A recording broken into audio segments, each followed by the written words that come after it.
जब पुलिस किसी आरोपी को गिरफ्तार करती है तो वह उस आरोपी के लिए सबसे बुरा क्या कर सकती है? तो आप कहेंगे कि वह उसे बेइज्जत कर सकती है, उसके साथ मारपीट कर सकती है, लेकिन हम फिर पूछेंगे कि नहीं साहब, इससे भी बुरा क्या कर सकती है? और अब आप सोच में पड़ जाएंगे कि वह क्या है जो पुलिस इस मारपीट से भी बुरा कर सकती है, बेइज्जती से भी बुरा कर सकती है। तो हमारा निवेदन है कि वह है सेक्शन 27 इंडियन एविडेंस एक्ट की रिकवरी की बात। इस रिकवरी को कानूनी भाषा में डिस्कवरी ऑफ फैक्ट्स भी कहा जाता है। और अब आप कहोगे कि हाँ, सच में यह रिकवरी किसी भी केस में सबसे घातक बात होती है। कानून यह है कि पुलिस कस्टडी में आरोपी के होने के दौरान उसके द्वारा की गई स्वीकारोक्ति के आधार पर किसी वस्तु की रिकवरी हुई है तो उस मुकदमे के दौरान वह आरोपी के खिलाफ पढ़ी जाएगी। ऐसा क्या है जो यह सेक्शन 27 इंडियन एविडेंस एक्ट की रिकवरी अर्थात डिस्कवरी ऑफ फैक्ट्स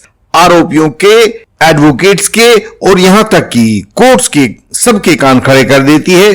आगे बढ़ने से पहले हम आपको दोबारा से याद दिलवाना चाहते हैं कि फैक्ट को सेक्शन 3 इंडियन एविडेंस एक्ट में परिभाषित किया गया है। फैक्ट का मतलब है ऐसी बातें तथा वस्तुओं के बीच में ऐसे और वे वाले संबंध जिन्हें इंद्रियों से जाना जा सकता है, अर्थात जिन्हें सुनकर जाना जा सकता है। जो चीज सुनी जा सकती है, देखी जा सकती है, चखी जा सकती है, स्पर्श की जा सकती है, वे ऐसी बातें फैक्ट होती हैं। अगली बात है ऐसी मानसिक अवस्था जिसके विषय में कोई व्यक्ति सजग होता हो। तो कुल मिलाकर हम यह कह सकते हैं कि जिसे भी इंद्रियों के द्वारा जाना जा सकता है, आदमी की सेंसेस होती हैं 5 सेंसेस, देखना, सुनना, चखना, स्पर्श करना और सूंघना, इन सब सेंसेस के द्वारा हम जिन भी बातों को जान सकते हैं वे सब फैक्ट कहलाती हैं। हाँ, तो बात चल रही थी सेक्शन 27 इंडियन एविडेंस एक्ट की रिकवरी की अर्थात डिस्कवरी ऑफ फैक्ट्स की। तो 2 दिन पहले निर्णित किए गए एक केस में सुप्रीम कोर्ट को ऐसा क्यों कहना पड़ा कि जहां तक सेक्शन 27 इंडियन एविडेंस एक्ट की डिस्कवरी ऑफ वेपन की बात है तो कानूनी स्थिति को लेकर ट्रायल कोर्ट के तर्कों में हमें एक बुनियादी कमी देखने को मिली है। और हालांकि बाद में ट्रायल कोर्ट के इन तर्कों को हाई कोर्ट ने भी स्वीकार कर लिया है। तो कहने का अर्थ यह है कि सुप्रीम कोर्ट को उन तर्कों से अस्वीकार हुआ जो ट्रायल कोर्ट ने और हाई कोर्ट ने सेक्शन 27 की रिकवरी के बारे में दिए थे। तो सुप्रीम कोर्ट के निर्णय का यह आशय दिखाई देता है कि ट्रायल कोर्ट व हाई कोर्ट दोनों ने सेक्शन 27 इंडियन एविडेंस एक्ट की रिकवरी को लेकर एक गलत कानूनी दृष्टिकोण अपनाया था। आइए देखते हैं कि गलत कानूनी दृष्टिकोण क्या है और सुप्रीम कोर्ट के द्वारा दी गई व्याख्या क्या है। यह वही प्रसिद्ध केस है जिसमें सुप्रीम कोर्ट ने रिंग ऑफ ट्रुथ का सिद्धांत बताया था। केस का नाम है Shahjahan ADS Shahjan Ismail Mohammed Shaikh versus state of Maharashtra. सामने स्क्रीन पर आप इसकी साइटेशन भी देख रहे होंगे।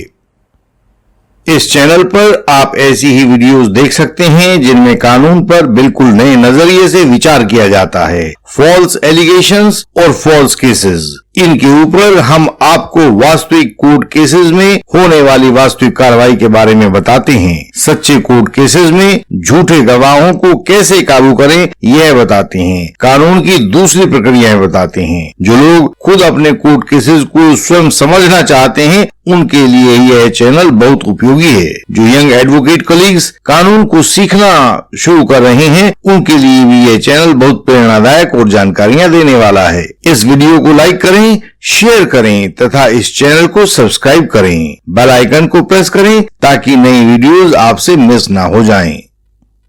यह एक स्थापित नियम है कि यदि कोई आरोपी पुलिस की कस्टडी में है और वह अपने ऊपर लगे आरोप को लेकर कोई एडमिशन या कोई स्वीकारोक्ति करता है तो उस एडमिशन को, जिसे हम क्रिमिनल लॉ की भाषा में कन्फेशन कहते हैं, उस आरोपी के खिलाफ कोर्ट द्वारा स्वीकार नहीं किया जाएगा। सेक्शन 25 इंडियन एविडेंस एक्ट में ऐसी कानूनी व्यवस्था दे दी गई है, लेकिन इसमें एक अपवाद भी डाल दिया गया है और सेक्शन 25 का यह अपवाद सेक्शन 27 के रूप में वहां लिख दिया गया है। सेक्शन 27 इंडियन एविडेंस एक्ट के तहत रिकवरी का सेक्शन होता है। इसके अनुसार यदि कोई आरोपी पुलिस कस्टडी के दौरान किसी डिस्कवरी ऑफ द फैक्ट यानी कि तथ्य की खोज की सूचना देता है तो सूचना का उतना भाग जिससे तथ्य की खोज हुई हो वह आरोपी के खिलाफ पढ़ा जाएगा।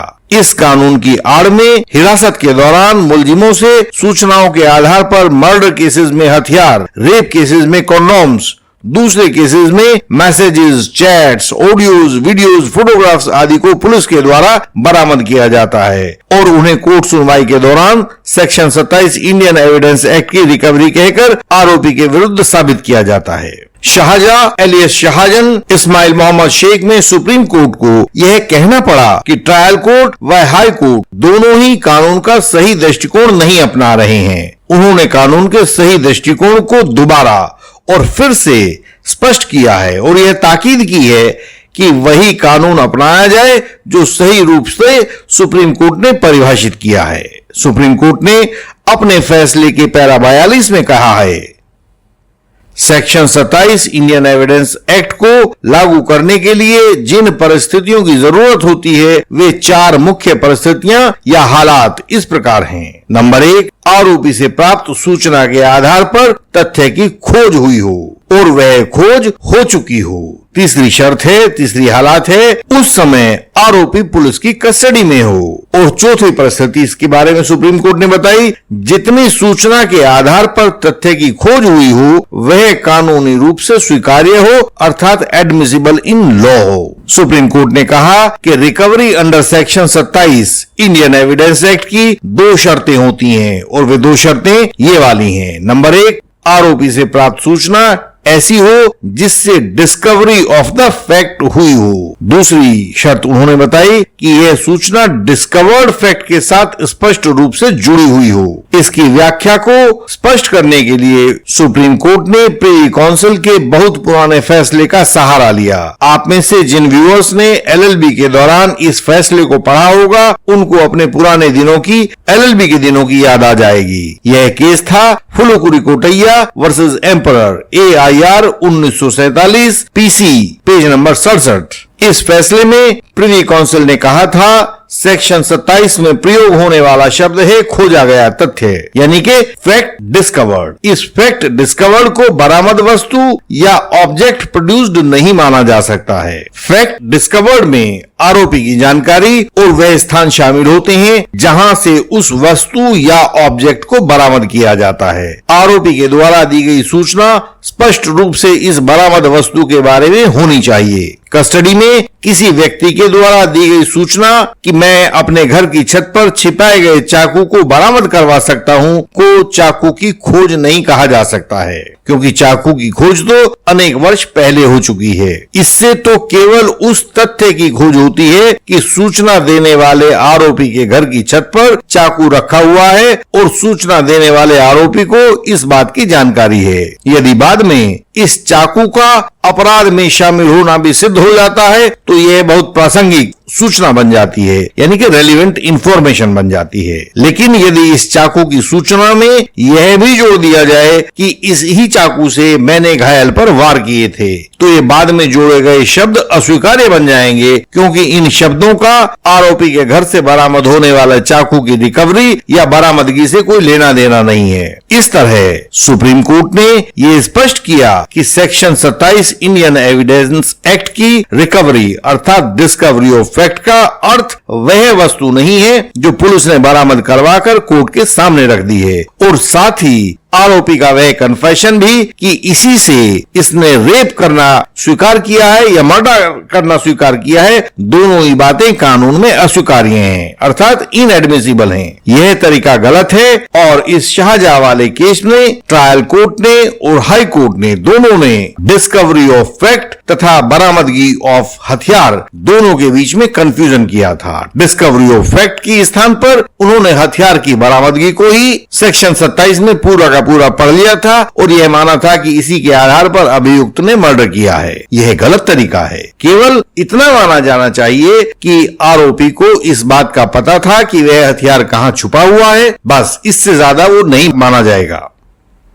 हमने इंडियन लीगल सिस्टम की तरफ से डिस्टेंस एडवोकेसी का आविष्कार किया है और उसका विकास किया है। हम दिल्ली के अपने ऑफिस से आपकी वे सब कानूनी समस्याएं हल कर सकते हैं जो आपके पास स्थित कोई एडवोकेट करते हैं। हम आपको कानूनी विसंगतियों और सूचना के अभाव से भी बचाते हैं और पूरी बात आपके सामने स्पष्ट करते हैं जो कि आपके निकट के एडवोकेट शायद नहीं कर पाते हैं। हमने भारत के कोने कोने से एडवोकेट्स को अपने साथ जोड़ा है, उनको कानूनी समस्याओं के हल और जरूरी लीगल सपोर्ट भी अपने पास से भेजा है। यंग एडवोकेट कलीग्स के लिए दिल्ली से ही क्रॉस एग्जामिनेशन तैयार करके उनके जीतने की राह को आसान बनाया है। हमारी वेबसाइट है indianlegalsystem.org। आप इस पर जाकर सभी जरूरी जानकारियां अपनी सरल भाषा में पा सकते हैं और झूठे आरोपों से बचने के रास्ते तलाश कर सकते हैं। झूठे आरोपों ने, चाहे वे शादी के झूठे आरोप हों या रेप और छेड़छाड़ के आरोप हों, उन्होंने बहुत निर्दोष लोगों के जीवन नष्ट किए हैं। हमारा संघर्ष इन्हीं फॉल्स एलिगेशंस और फॉल्स केसेस के खिलाफ है। अब हम नए एडवोकेट्स की एक समर्पित टीम खड़ी करना चाहते हैं जो यंग एडवोकेट्स